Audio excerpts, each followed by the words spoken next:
Rain lashed against the windows of the safe house, each drop a reminder of the storm raging both outside and within. Alexander Petrov, or Alex as he was known to his American handlers, shivered. His body was tense, his mind racing with the weight of his double life, not from the cold, but from the familiar chill of fear that had become his constant companion. He was a double agent, a phantom playing both sides in the deadly game of Cold War espionage. Each step he took was a dance on the edge of a knife. His life was a lie, a carefully constructed facade that he had perfected over years of deceit and subterfuge. By day, he was a loyal Soviet citizen, a cog in the vast machinery of the KGB. He played his role with precision, never allowing a hint of his true allegiance to slip. By night, he was a phantom, slipping into the shadows to meet his American contacts, betraying the secrets of his motherland. Each meeting was a risk, each exchange a potential death sentence. His apartment, a sparsely furnished room in a drab Moscow complex, held the secrets of his betrayal. The walls seemed to close in on him, a constant reminder of the danger he lived in. A hidden compartment behind a loose brick contained a miniature camera, rolls of microfilm and other tools of his trade. Each item was a link in the chain of his double life, and a cyanide capsule, his last resort. It was a grim reminder of the ultimate price of failure. Tonight's mission was simple: photograph documents outlining Soviet missile deployments in Cuba. The stakes were high, the consequences of discovery unthinkable. A dangerous game, but one Petrov played with practiced ease. His hands moved with the precision of a surgeon, his mind focused on the task at hand. His face, handsome and hardened by years of deception, remained impassive. He had learned to mask his emotions, to hide his fear behind a veneer of calm. He was a ghost, a whisper in the night. His existence was a shadow, his presence felt but never seen.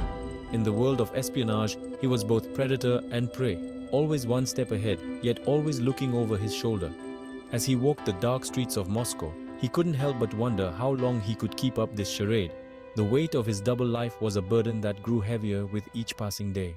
He thought of his family, the loved ones he had left behind, and the life he could never return to. The choices he had made had set him on a path from which there was no turning back. Every decision, every move was a gamble. The stakes were his life and the lives of those he cared about. In the end, he knew that the only certainty was uncertainty. As he gazed out at the city skyline, he steeled himself for the challenges ahead. The shadow life of Agent Petrov was fraught with danger, but it was the life he had chosen, and he would see it through to the end. Alex navigated the treacherous labyrinth of Moscow, his footsteps echoing through the narrow, dimly lit alleys. The city, with its cold, imposing architecture, mirrored the turmoil within him. His mind a whirl with conflicting loyalties, he often found himself lost in thought, grappling with the weight of his decisions.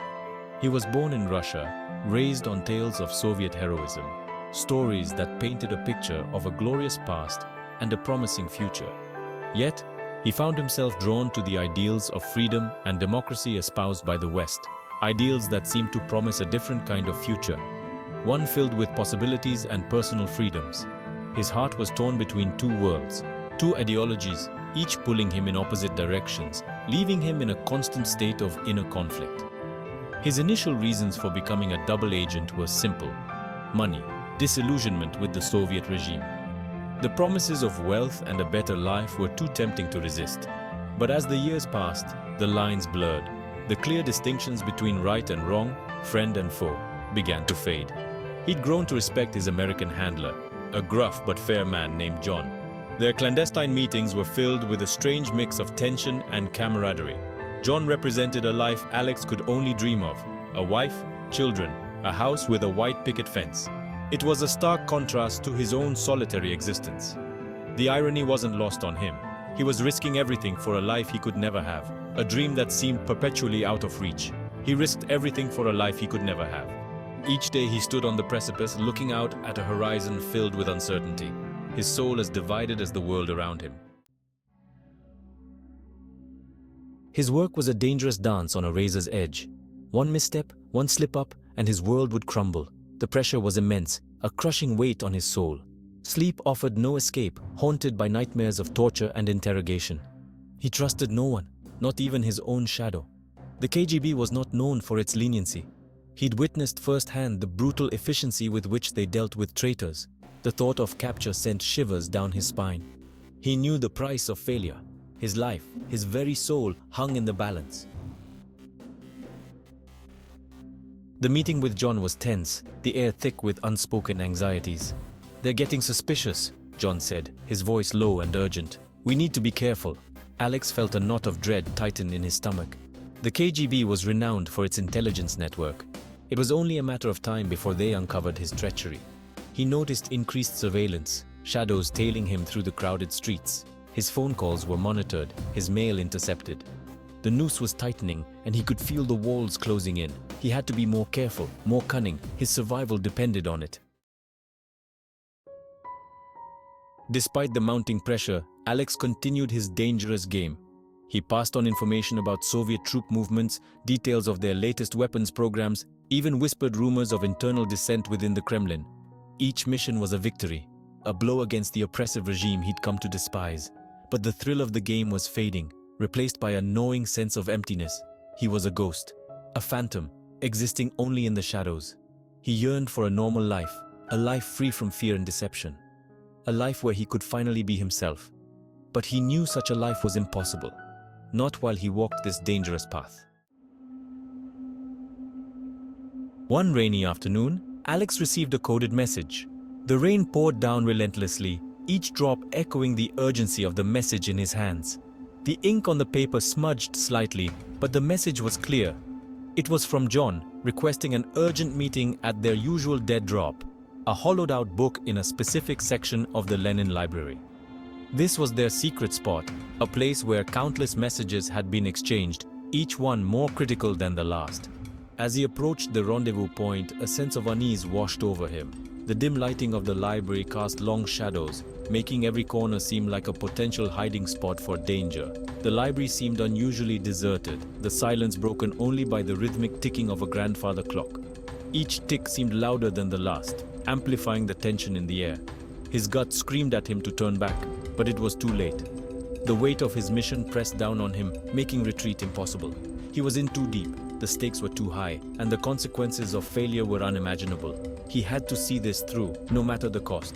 As he reached for the book, a hand clamped down on his shoulder.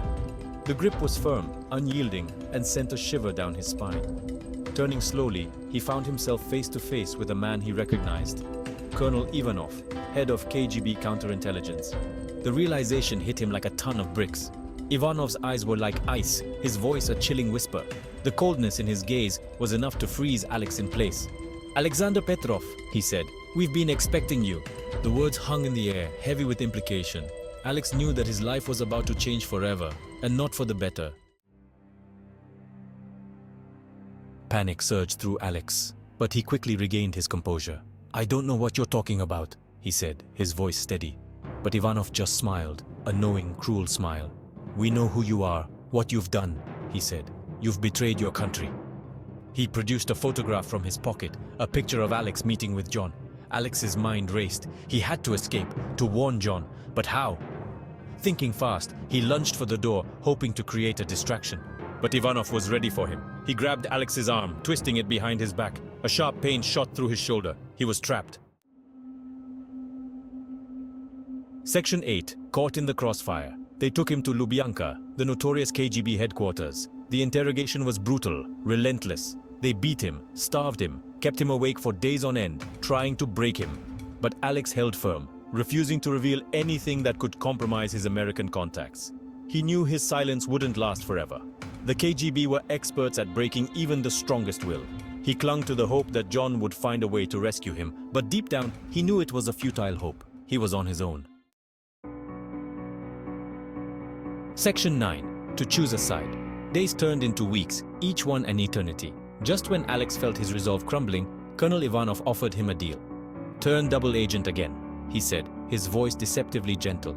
"Work for us, betray the Americans, and you'll be spared." The offer was tempting. Betray John, the man who had become his only friend, or face the wrath of the KGB. He was caught between a rock and a hard place, forced to choose between loyalty and survival. What was the right thing to do? Could he live with himself if he betrayed the one person who had shown him kindness? Section 10. The fallout. The decision, when it came, was instinctive. He couldn't betray John. He couldn't betray the ideals he'd come to believe in. He refused Ivanov's offer, choosing loyalty over self-preservation. The consequences were swift and brutal. He was disavowed by his Soviet handlers, branded a traitor. His fate remained uncertain, lost in the labyrinth of the Soviet justice system. He disappeared into the gulags, his story fading into obscurity. John tried desperately to find him, pulling every string, calling in every favor, but to no avail. Alex was gone, swallowed whole by the system he'd tried to escape. Section 11, A Spy's Legacy. The Cold War ended, the Berlin Wall crumbled, and the Soviet Union dissolved. But the ghosts of that era lingered, whispers of secrets buried deep.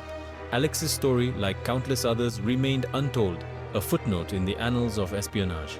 Did his sacrifice make a difference? Did his actions help to avert a nuclear catastrophe? No one knew for sure, but somewhere, in the annals of history, his name remained etched, a testament to the courage of a man who chose loyalty over betrayal, truth over self-preservation, a spy's legacy hidden in plain sight.